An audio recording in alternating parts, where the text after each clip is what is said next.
I know Officer Romero because until this school year, he's been a police officer working at Wilson High School and serving this cluster, and has spent a lot of time in this building throughout the day. He and I kind of live parallel lives in that if he's doing his job well and I'm doing my job well, we're not in the same place at the same time very often.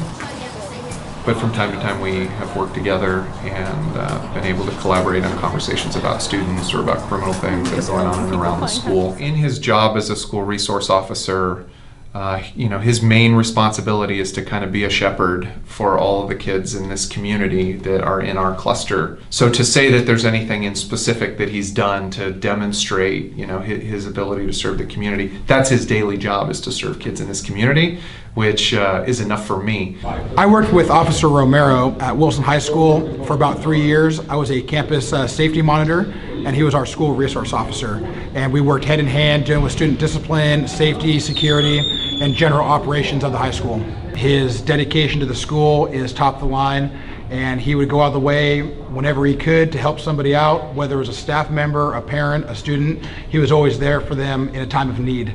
So on the day of the incident where Officer Romero was involved in a shooting last year, he and I had been on the phone throughout the day. We were talking about putting an announcement out to the community about the suspicious vehicle that had been seen in Hillsdale and in and around the school over the last few days prior to that. We wanted to get something out to the communities as quickly as we could about what the vehicle looked like and what the license description was. He wanted to be able to sort of drive around in the community and look for the suspicious vehicle himself, which is, again, that above and beyond behavior that John and all the other officers in the school division do to make sure that schools are safe. He had finally learned that the police department itself was going to put out the announcement to the community, so that it didn't actually come from the school, it came from the police force.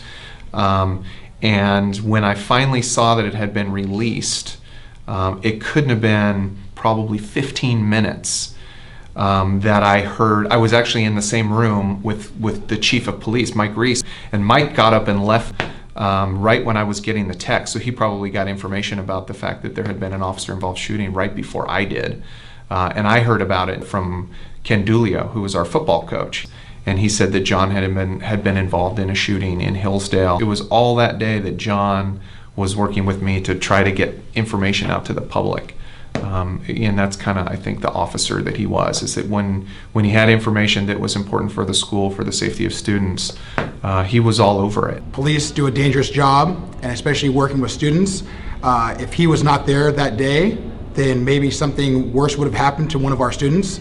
And so that really shows his dedication and his commitment to our safety as staff and students at Wilson. And we're really appreciative of his service to our school.